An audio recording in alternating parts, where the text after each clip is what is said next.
নমস্কার বন্ধুরা, SR royal ফুডে আপনাদের সকলকে স্বাগত। আজকে আমি বানাতে চলেছি নিরামিষ ছোলার ডালের রেসিপি। তার জন্য আমি এখানে 1 কিলো মতন ডাল নিয়ে নিয়েছি। এটা রাতভর ভিজিয়ে রেখেছিলাম। এবার ডালটা নিয়ে আমি প্রেসার কুকারে দিয়ে দিচ্ছি। প্রেসার কুকারে দিয়ে 2টো সিটি দিয়ে দেবো। তার জন্য সবার আগে দিয়ে দিচ্ছি ডালের মধ্যে জল আর লবণ,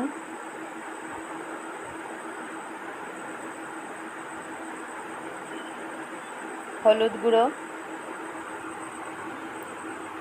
এবার প্রেসার কুকারের ঢাকনাটা লাগিয়ে এটা আমি সিটি দিয়ে নেব। 2টো সিটি পড়লে তারপরে বন্ধ করে দেব।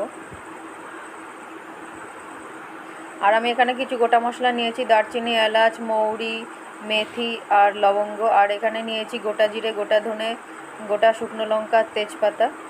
এগুলো আমি আগে শুকনো খোলায় ভেজে নেব। মশলাগুলো আগে ভেজে নেওয়ার জন্য তাই সবার আগে বসিয়ে দিচ্ছি কড়াই।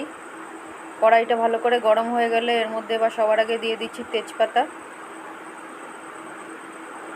শুকনো লঙ্কা, তারপরে দিয়ে দিচ্ছি গোটা জিরে,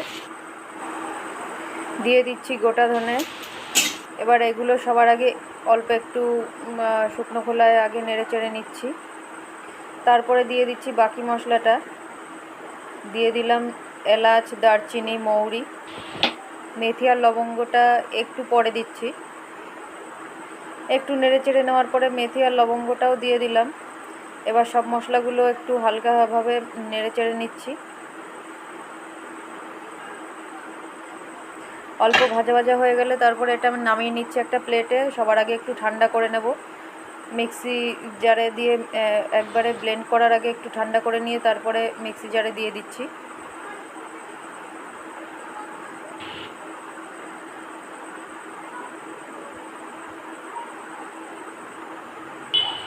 এবার মশলাগুলো একটু ব্লেন্ড করে নিচ্ছি।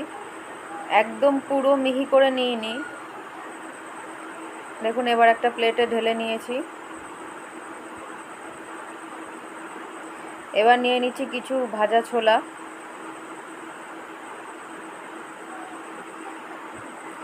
ভাজা ছোলাটাও ব্লেন্ড করে নেব।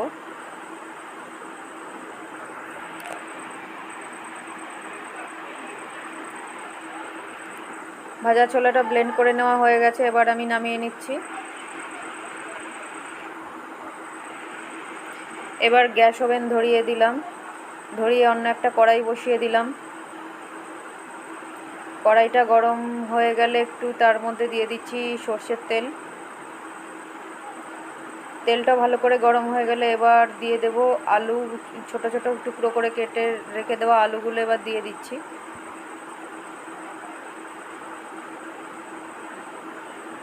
আলুগুলো দিয়ে এর মধ্যে দিয়ে দিচ্ছি হলুদ গুঁড়ো, লবণ।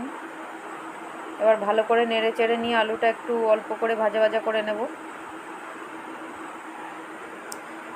ওদিকে প্রেসার কুকারটা 2টো সিটি পড়ে গেছে।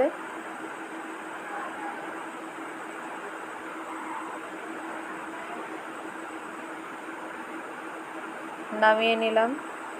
নামিয়ে খুলে নিচ্ছি। খুলে দেখছি ডালটা কতটা সিদ্ধ হয়েছে। ডালটা ভালোভাবেই সিদ্ধ হয়ে গেছে। এদিকে আলুটাও ভেজে নেওয়া হয়ে গেছে। আলুটা তুলে নিচ্ছি।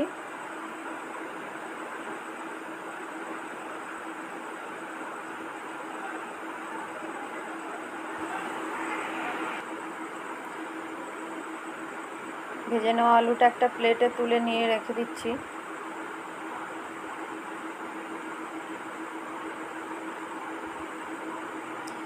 এবার ওই কড়াইতেই দিয়ে দিচ্ছি আবারও কিছুটা পরিমাণে সর্ষের তেল।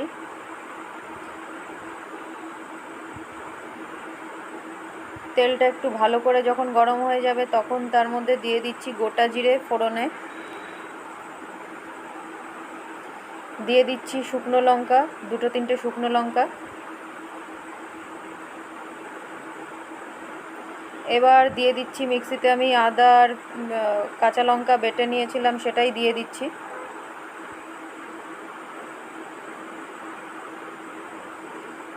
তারপর দিয়ে দিচ্ছি জিরে গুঁড়ো,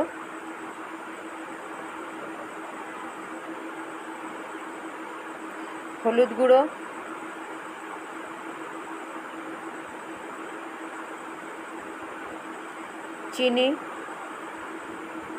চিনিটা একটু বেশি পরিমাণে লাগবে, যেহেতু আমার ডালের পরিমাণটা বেশি।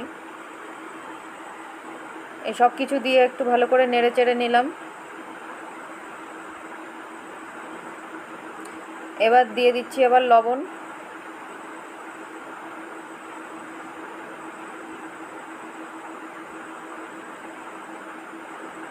আবারও ভালো করে নেড়ে চেড়ে নিচ্ছি।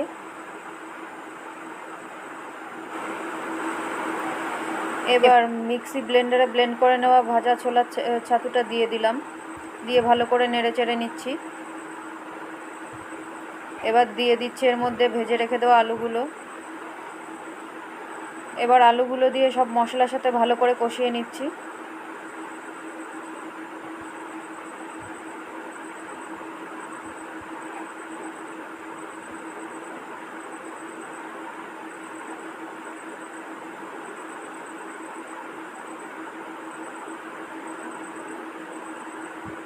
এবার এর মধ্যে দিয়ে দিচ্ছি সিদ্ধ করে রেখে দেওয়া ডালটা।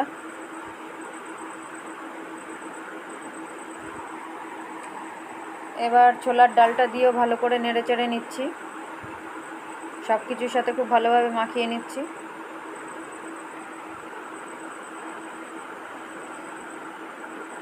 এবার দিয়ে দিচ্ছি পরিমাণ মতো গরম জল।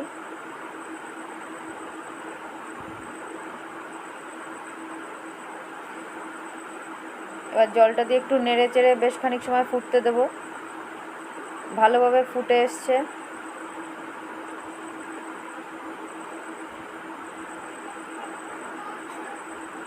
সবশেষে এর মধ্যে দিয়ে দিচ্ছি ভেজে রেখে দেওয়া মশলাটা। ভেজে গুঁড়ো করে রেখে দেওয়া মশলাটা এবার দিয়ে দিলাম উপর থেকে ছড়িয়ে। এই ভাজা মশলাটা মিষ্টির দোকানে যেই আলুর তরকারি সবাই খেয়ে থাকে, এই মশলাটা সেইটাতে ব্যবহার করা হয়। সেই মশলাটা আমি দিয়ে দিলাম। আমি বাড়িতে করে নিয়েছি মশলাটা। এবার দিয়ে দিচ্ছি উপর থেকে ঘি।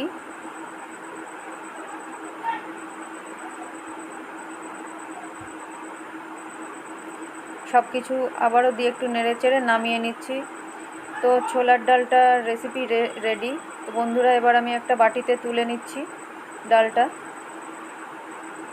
এই ডালটা লুচি, পরোটা বা ঢাকাই পরোটা সব কিছুর সাথেই খেতে খুব ভালো লাগে। তো বন্ধুরা, আমার রেসিপিটা ভালো লাগলে লাইক, শেয়ার ও সাবস্ক্রাইব করবেন।